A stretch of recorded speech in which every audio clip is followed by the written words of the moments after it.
Assalamualaikum warahmatullahi wabarakatuh. Perkenalkan, nama saya Muhammad Ridho.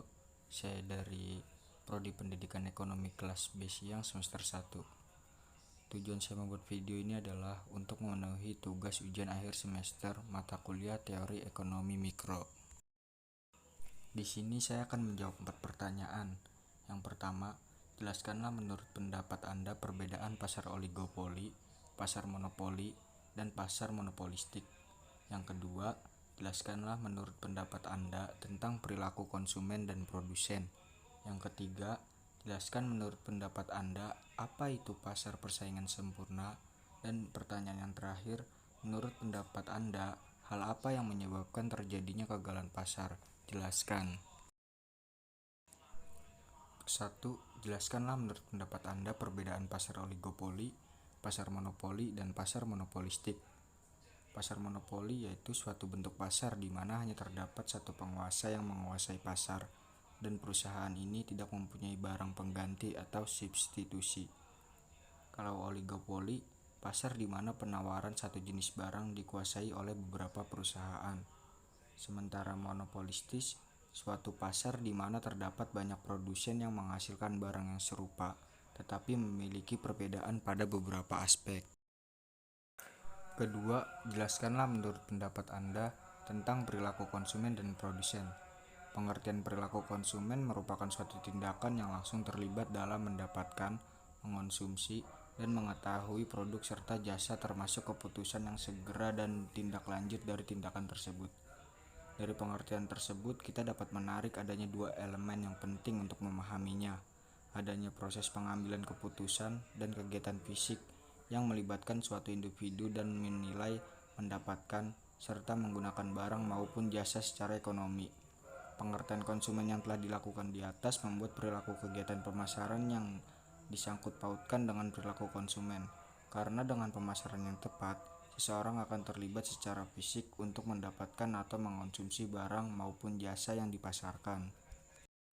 Perilaku produsen adalah kegiatan pengaturan produksi sehingga produk yang dihasilkan bermutu tinggi, sehingga bisa diterima di masyarakat. Adapun permasalahan seorang produsen adalah bagaimana dengan kualitas dan kuantitas yang cukup. Teori perilaku produsen adalah teori yang membahas tentang bagaimana produsen mendayagunakan sumber daya yang ada agar diperoleh keuntungan optimal.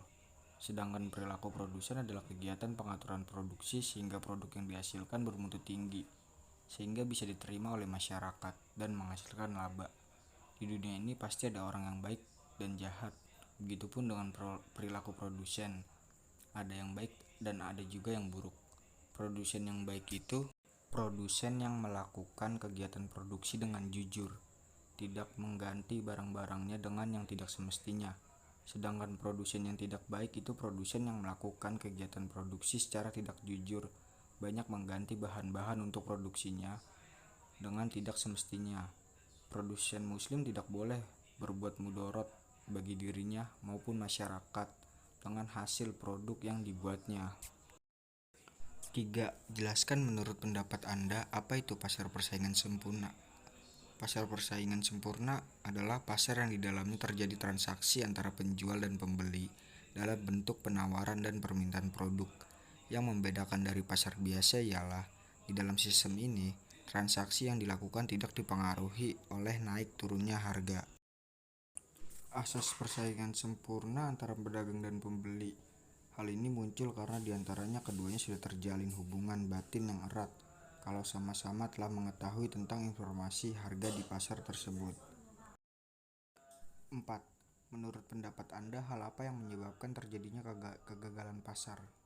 Kegagalan pasar dapat terjadi karena beberapa faktor, misalnya praktek monopoli atau oligopoli, barang publik, eksternalitas, dan informasi yang tidak lengkap atau asimetris.